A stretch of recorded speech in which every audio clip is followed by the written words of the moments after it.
Hey guys, thanks for tuning in today. So we're gonna jump right into today's video. So as most of you know, I've been wearing my hair in a wig for about 2 weeks now. So I'm just showing you what my 2-week old cornrows look like. I am about to take them down so that I can wash and deep condition my hair because it was just time. I was going to leave these cornrows in for about 4 weeks, 3-4 weeks, but I just became a little bit antsy and I really just wanted to, my hair was really itchy. I just needed a moment to just get in there and wash and just, give my hair a nice little spa day. And if you are new here, please don't hesitate to click subscribe down below and also click on the little bell right next to it so that you do not miss any of my new videos. Enjoy this video. Is it just me, or has anybody else ever had their hair braided all the way down to the end, and when you're trying to take them down, you cannot unravel that thing? Listen, y'all, it was just such a struggle trying to unravel this braid, but then finally I see light and I get with it.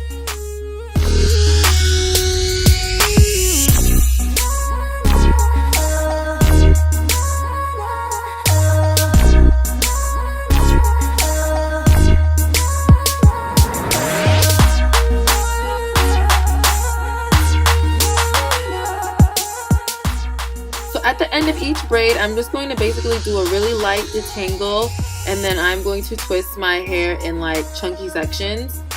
And I can see here that I am going out of sequence in this takedown, but don't worry y'all, I figure it out. I will get my whole life together.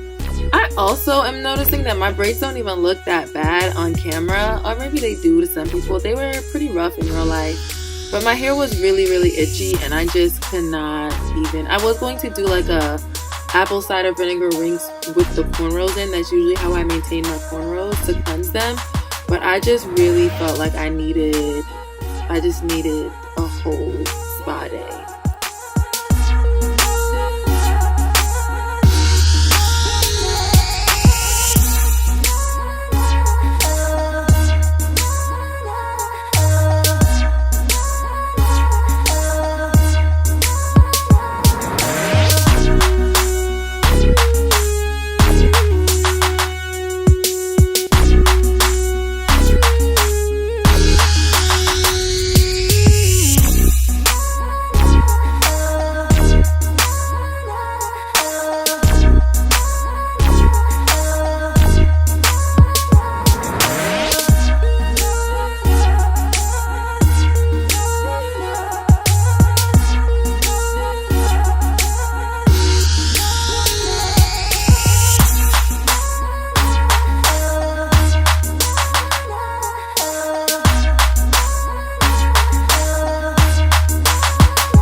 guys, so we are almost at the end here. So if you are interested in my DIY hair mask that I use following this, feel free to click on the link that I provide either up top or in the description box. I will definitely upload both of these videos together so that you can have that. I will also show you guys the amount of shedding that I received from detangling here at the end of this clip, alright? So don't forget to give this video a thumbs up and follow me on social media if you're not already. Until next time, bye guys.